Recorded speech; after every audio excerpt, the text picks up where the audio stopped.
Elon Musk already world's richest man अब world के पहले ट्रिलियनर बन चुके हैं। अमेरिका में एक आम आदमी यही सोच रहा है कि यार मुझे अपनी कार को इलेक्ट्रिक कार में स्विच करना चाहिए कि नहीं।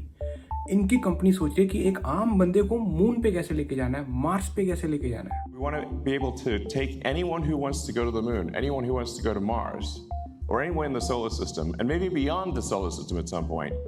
We want to be able to take you there. Not just a few astronauts. I mean, you, literally you. Welcome back बड़ी सत श्री अकाल दोस्तों। ये न्यूज़ तो आपने भी सुनी होगी कि इलॉन मस्क दुनिया के पहले ट्रिलियनियर बन चुके हैं। फ्राइडे को 12 जून को उनकी कंपनी स्पेस एक्स आईपीओ पर जाती है। आईपीओ का मतलब होता है इनिशियल पब्लिक ऑफरिंग, मतलब स्टॉक मार्केट पे लिस्ट होती है, जहां पर उनकी कंपनी की वैल्यू 1.75 ट्रिलियन डॉलर बताई गई। ये तो कंट्रीज की जीडीपी से भी आगे है दोस्तों। 1 ट्रिलियन में 12 जीरो होते हैं। आज फिर करते हैं इस खतरनाक न्यूज़ पर बात। So Elon Musk already world's richest man अब वर्ल्ड के पहले ट्रिलियनियर बन चुके हैं। मैं दोस्तों एक चीज़ आपको ज़रूर बताना चाहूँगा, इनकी जो कंपनी है ना स्पेस एक्स, ये नॉर्मल कंपनी नहीं लगती मुझे, क्योंकि इनका जो थिंकिंग है ना वो आप सोच भी नहीं सकते। अमेरिका में एक आम आदमी यही सोच रहा है कि यार मुझे अपनी कार को इलेक्ट्रिक कार में स्विच करना चाहिए कि नहीं। इनकी कंपनी सोच रही है कि एक आम बंदे को मून पे कैसे लेके जाना है, मार्स पे कैसे लेके जाना है। आप लेवल ऑफ थिंकिंग देख रहे हो, तभी तो ट्रिलियनियर बन चुके हैं Elon Musk. If you watch, whoever you are watching this, SpaceX wants to be able to take you to the moon, take you to Mars, and ultimately beyond. And I'm confident at this point that with the incredible team that we have here at SpaceX, that we will do that for you. ये इनमें बात तो है, और America एक बार फिर history लिख दी गई है यूएस के स्टॉक मार्केट के अंदर, जब इनकी कंपनी स्पेस एक्स आईपीओ पे स्टॉक मार्केट पे जाके लिस्ट होती है। नैस्डैक का मतलब होता है दोस्तों अमेरिका की 100 सबसे बड़ी टेक कंपनीज के अंदर इनका नाम आ चुका है स्पेस एक्स। अब लोग इनके स्टॉक को खरीद या बेच सकते हैं। दोस्तों आईपीओ का मतलब होता है इनिशियल पब्लिक ऑफरिंग, मतलब कि एक कंपनी स्टॉक मार्केट पे पहली बार आती है, जिसके बाद एक आम आदमी, अगर आप अमेरिका के अंदर हो तो आप जाकर इस कंपनी का स्टॉक ट्रेड कर सकते हो, मतलब खरीद सकते हो या बेच सकते हो। इनके स्टॉक का जो वैल्यूएशन निकल कर आया वो है 1.75 ट्रिलियन डॉलर्स। दोस्तों ये इतनी बड़ी रकम है कि आप Coca Cola, McDonald's, Disney, Nike, Starbucks, इन सब कंपनीज की वैल्यूएशन को मिला भी दोगे ना, फिर भी स्पेस एक्स की बराबरी नहीं हो पा रही। दोस्तों इलॉन मस्क की ये जो स्पेस एक्स कंपनी लिस्ट हुई है, आईपीओ भी गई है, इनमें ना ये 3 बिजनेसेस करते हैं। एक है इनका रॉकेट वाला बिजनेस, लेकर जाएंगे, रॉकेट जाएगा फिर वापस आएगा, ये हो गया स्पेस एक्स। फिर है इनका इंटरनेट का बिजनेस जो कि स्टारलिंक से होता है, सैटेलाइट से होता है। फिर एक आता है इनका XAI, जो कि इतना कुछ खास नहीं कर रहा, लेकिन ये तीनों बिजनेसेस मिलाकर अब ये स्पेस एक्स जो है नैस्डैक पर लिस्ट हो गए हैं। वीडियो आपने देखी होगी ना, जिसमें रॉकेट जाता है फिर अपने आप आकर पार्क हो जाता है। तो ये है स्पेस एक्स, इलॉन मस्क की कंपनी। उनका इस पर क्या कहना है आप ही सुने। I mean, I gave SpaceX less than a 10% chance of succeeding at all, to be clear.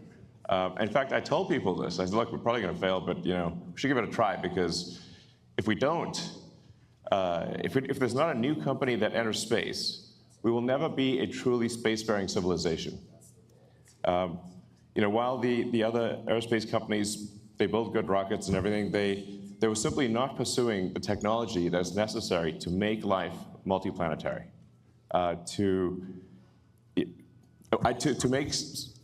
make Star Trek, to make the exciting science fiction futures that we've read about real. And that's what SpaceX is all about, is to take the fiction out of science fiction. And create an exciting, inspiring future for everyone. We want to be able to take anyone who wants to go to the moon, anyone who wants to go to Mars, or anyone in the solar system, and maybe beyond the solar system at some point. We want to be able to take you there. Not just a few astronauts. I mean you, literally you. If you watch, whoever you are watching this, SpaceX wants to be able to take you to the moon, take you to Mars, and ultimately beyond. And I'm confident at this point that with the incredible team that we have here at SpaceX, that we will do that for you. तो अब आपको भी अंदर से होगा, specially जो लोग America के अंदर हैं, कि अब मैं जाता हूँ स्टॉक मार्केट पे जाकर जो है शेयर खरीदता हूँ और मिलियनेयर। ऐसा हुआ भी है। जो लोग ऑलरेडी जिनके पास शेयर हैं, इनसाइडर बोलते हैं जिनको, जो एलॉन मस्क की कंपनी में ही काम कर रहे थे, वो लोग बने हैं मिलियनेयर।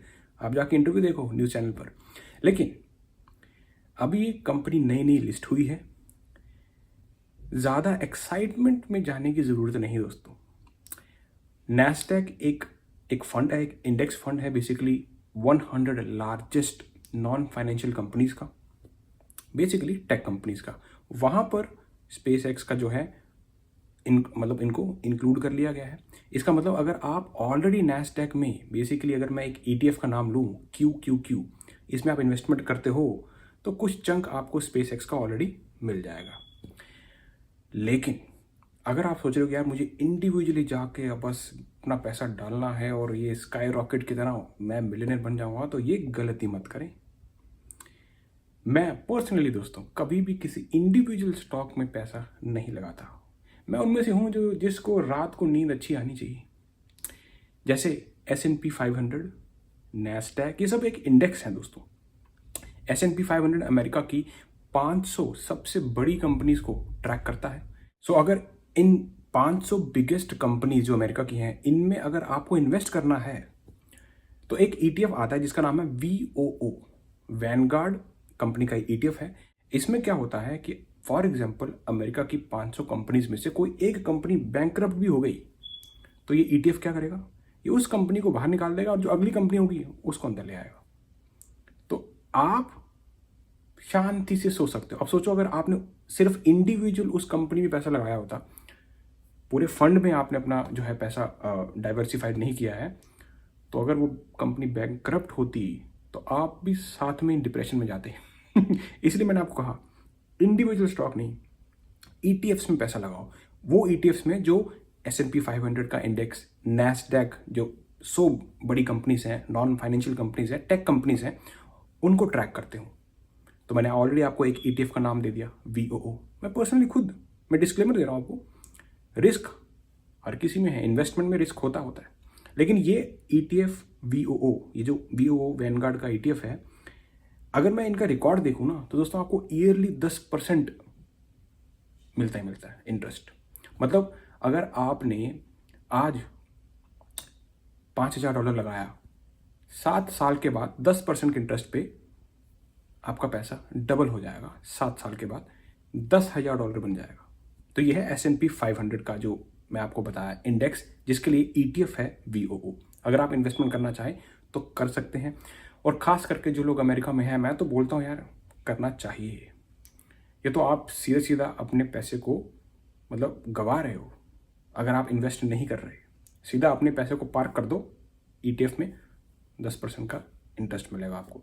लेकिन मैं ये आपका कोई फाइनेंशियल एडवाइज़र नहीं हूँ, एडवाइस लीगल बंदे से जाके ले, लेकिन मैं अपना पर्सनल एक्सपीरियंस आपसे शेयर कर रहा हूँ कि ये भी एक अच्छा है तरीका है अमेरिका में पैसा बनाने का, जो कि लोग करते हैं। दूसरा आता है नैस्डैक। ये भी एक इंडेक्स है जिसको QQQ करके एक ETF का नाम है जो ट्रैक करता है। अगर आप QQQ ETF लेते हो, आप बेसिकली अब SpaceX में अपना पैसा लगा रहे हो। ये भी सही है क्योंकि इसमें बहुत 100 बड़ी कंपनीज अमेरिका की आ रही हैं, टेक कंपनीज। तो एक अगर डूब भी जाएगी तो कोई बात नहीं भाई, दूसरी ले आएंगे वो लोग, आपका बाकी पैसा तो सेफ है ना जो बाकी कंपनीज पे लगा है। लेकिन अगर मैं कहूँ कि आप SpaceX सिर्फ एक इंडिविजुअल कंपनी में जाके स्टॉक लगा रहे हो, अपना पैसा लगा रहे हो, तो दोस्तों हो सकता है कि आज रात को सो जाओ, कल आपको जब आप उठो तो उसके बाद क्या पता नींद ना आए। तो इंडिविजुअल स्टॉक से बचें। दोस्तों, एलॉन मस्क की जो कंपनी है स्पेसएक्स, ये नैस्डैक के अंदर लिस्ट हो गई है, लेकिन S&P 500 के अंदर नहीं। S&P 500 के अंदर जाने के लिए कुछ रिक्वायरमेंट्स थी, वो रिक्वायरमेंट्स ही फुलफिल नहीं कर पाए। उनमें से एक रिक्वायरमेंट थी कि कंपनी को S&P 500 इंडेक्स में जाने के लिए प्रॉफिटेबिलिटी दिखानी होगी। लेकिन स्पेसएक्स लास्ट ईयर की अगर हम बात करें तो इनकी कंपनी को लॉस हुआ है।